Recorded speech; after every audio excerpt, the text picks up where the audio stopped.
let's talk about Minitaire paints from Badger Airbrush Co. They've been doing the rounds on YouTube recently, and Badger kindly sent me a full range of the Minitaire paints to review, and review them I shall. Now, first of all, Badger knows what they're doing when it comes to airbrush paint. They've had previous paint ranges before, just that this is a new range specifically targeted at miniature painters and wargamers. The full range is 84 pieces, 80 of which are actual just normal paints. There's a small selection of metallics and interesting ghost tints, which I'll come to in a bit. And the other 4 is a selection of free varnishes and a paint retarder. You see the selection, a small selection here. Now they don't come how you're seeing them, because I wasn't going to review them until I'd had a go airbrushing every single one, so I can tell without a doubt what particular paints work well and what ones might not. So I took it upon myself to prime and airbrush every single cap for all of these airbrushes, so that I could safely say that I had tried every single one and I knew how they sort of worked in general, and more specifically, like how did the metallics work, how did the ghost tints work, that kind of thing.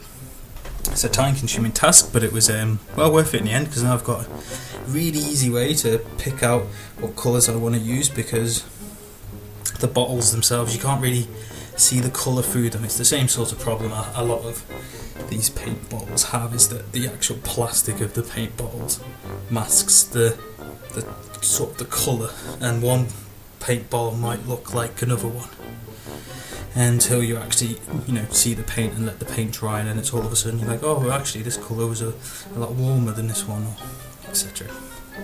Now I'm going to phrase my opinions and thoughts on this in terms of comparing them with the only real competitor that I've used, which are airbrush ready paints, which is the Vallejo Model Air range. Now, because there may be other airbrush ready paint ranges out there, but I've not used them, and all I know is that I've used Model Air in the past and I have a huge range of them, and these are basically the only other kind of paints that I can compare them to.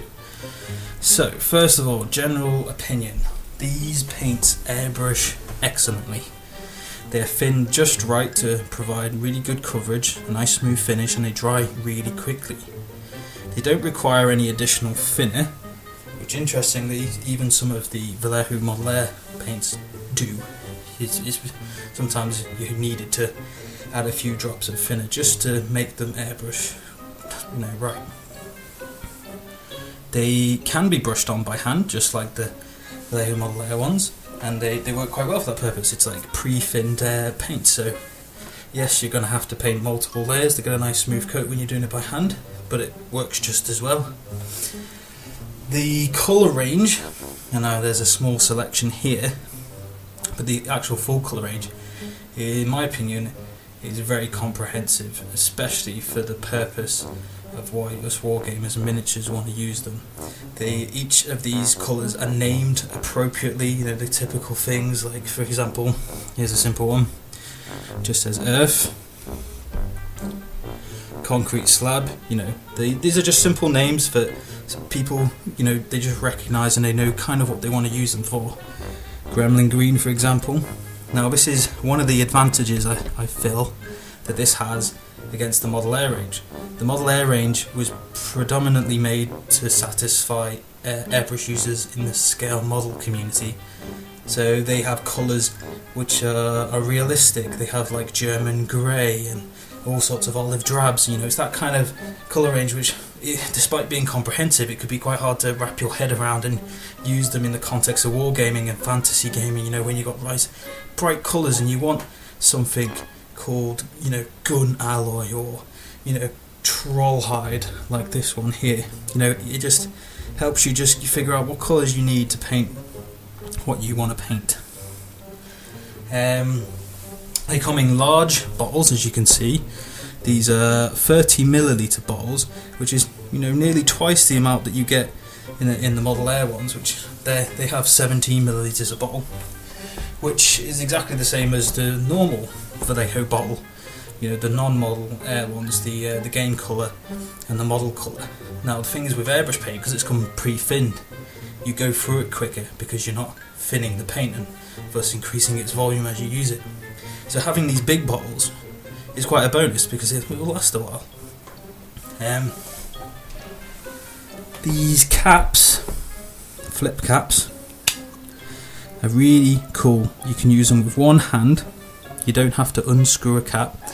You can turn it up and drop some paint into your paint cup or your palette, and then so far every time I've done this I've never had a spillage. If I get this and I'm shaking it to mix the paint and I do that, still I don't find paint bleeding out like I typically see with the likes of, see here I've got a model air acrylic.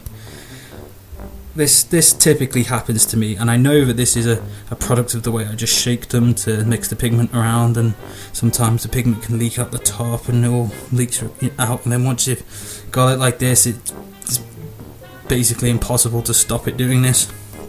I've not had that problem with any of these paints, and I have airbrushed every single one on each of these caps, so I should know.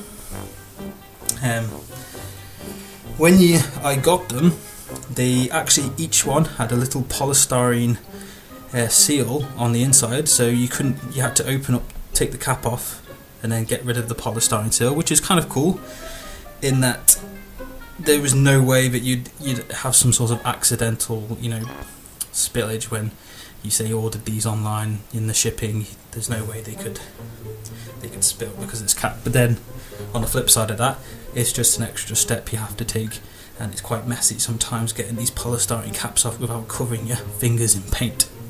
So that's something to bear in mind. Now, let's talk about sort of some individual examples.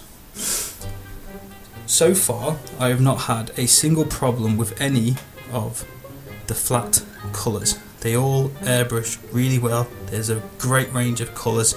I especially like the fact that there is a comprehensive shades of grey. There's the warm greys. This is a warm grey. It's probably not going to pick up on the camera very well, as opposed to this one, which is a cool grey. Now there's lots of cool, warm and neutral greys across all these different shades, and I really appreciate that. It means you can have things look warmer or colder when it makes sense that something might be colder or warmer in tone. It's a great addition. There's a comprehensive range of reds. I've got 2 of them here, so that's always welcome. Reds play a big part in miniature wargaming paint schemes. Again, there's a big range of blues and greens, and then there's some really nice unusual earthy tones, and they're all named depending on what you would typically want to use them for, but obviously there's no reason why you couldn't use one colour like leather brown. A leathery brown, you could just use that for anything you wanted really, but it's nice that they have these specific colours for specific purposes for people that don't really want to think too much about what colour they're using. So I love all of them, they are great. However, where I think this paint range falls down is on the metallic side. I have 5 metallics here. I have chrome silver, gun alloy, brass monkey, antique gold and copper coin. Now most of these do not come out very well. They require multiple coats, and despite that they still have a kind of sparkliness, and they're not really that smooth compared to the Model Air metallics, which in my opinion are still the king of airbrush metallics. This one is okay, this gun alloy. It's still slightly sparkly, and you have to be really careful when airbrushing it because they take a long time to dry, these metallics. Now, other than the 2 metal ones they have, which isn't a very comprehensive range of metallics, you've got your bright silver and your dark metal, that's it. The coloured metallics are a little better. They cover quite well. I primed all of these grey. I didn't do like a brown undercoat, which I probably would have done if I was using this on a miniature. Gold always works better on top of a brown. But they came out okay, but again, they're still they're average. I would still use the Vallejo Model Air metallics as opposed to these ones. These are a bit sparkly, and they don't really work as well as I would hope.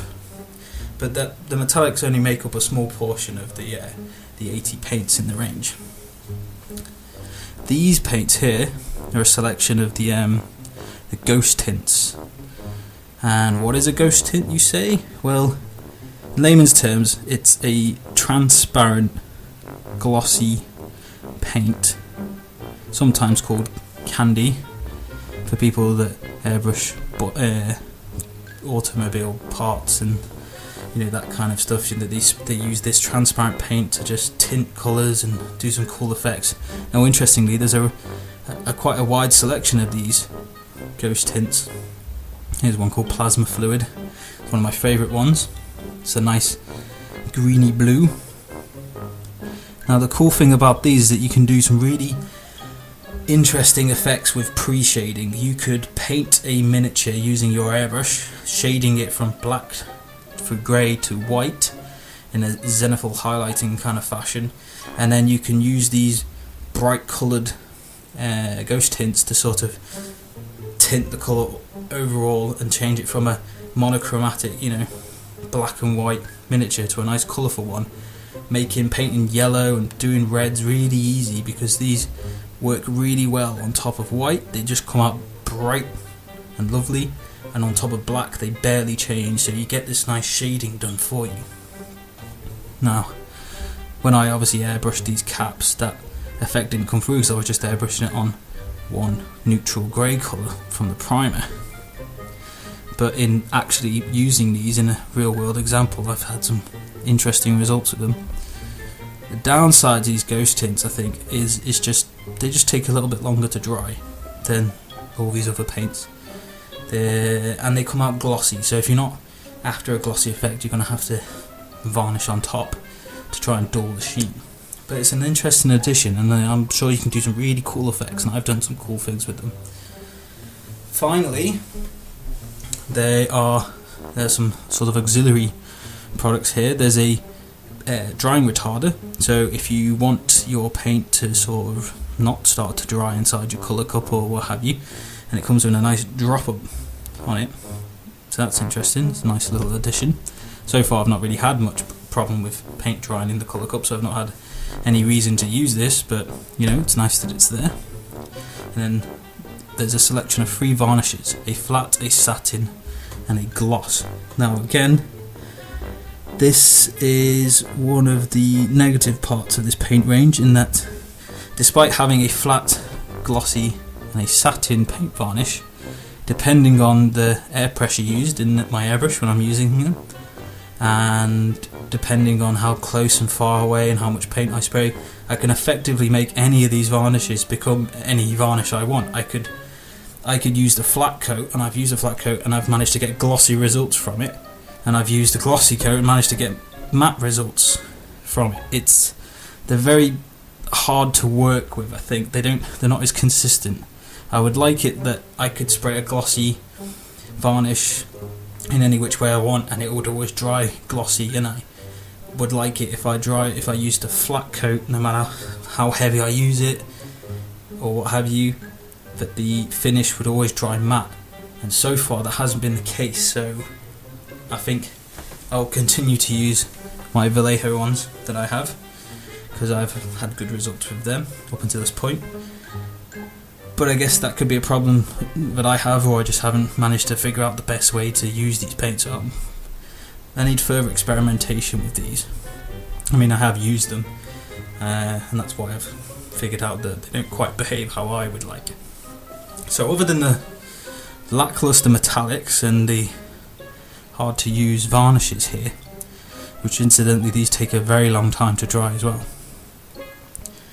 the rest of the range is spot on, absolutely perfect. And because it's geared towards wargamers and miniature painters, the colour range makes sense to us, the naming convention makes sense to us, the fact that they come in much bigger bottles and have much more paint it's nice that we can do that, because you can churn through the Vallejo Model Air ones really quickly, because it's 17 millilitres of paint, which, you know, for normal acrylic paint in miniature paint can last a long time. But remember, this is thinned paint, you know, so you're not just adding one drop of it and then thinning it with 8 parts thinner versus getting 9 parts for every 1 pot of paint. You're just using it for one, so it's nice that they come in big bottles. I love the flip caps because I can do that with one hand, and I love the fact that I've never had any sort of accidents happening with the paint top, which is brilliant. Can't really do that with one hand on the Vallejo ones, and you never get any of this. However, the Vallejo Model Air metallics kick ass still. These metallics don't come close to them, but the ghost tints are an unusual addition which I haven't managed to explore fully, but so far has had some really interesting results, so I would like to, you know, experiment further with it. So in conclusion, I would recommend that anyone looking for airbrush ready paint that haven't already, you know, got a big stock of Vallejo Model Air paints, for example, should check these out. I'll be using these, I think, predominantly in my airbrushing work from now on, because I like the colour scheme and I like the consistency that I've had in the colours. Because my Vallejo Model Air, it's like you have to take an extra step in processing. Well, what is this German grey? What is this, you know, American khaki brown colour? You know, what I have to get it out and test the colour, you know. Whereas these, I've taken a bit of time and I've airbrushed these nice flat caps with each colour, and I can immediately see, yep, that's definitely the colour I want to use. So yeah, if you get the chance to check these out, I think you should maybe invest in a set, because I've not really had any problems with any of these colours and they just come out really, really nice. So hopefully you'll see me refer to these colours in future when I do some more paint tutorials. And until then, take it easy guys, bye bye.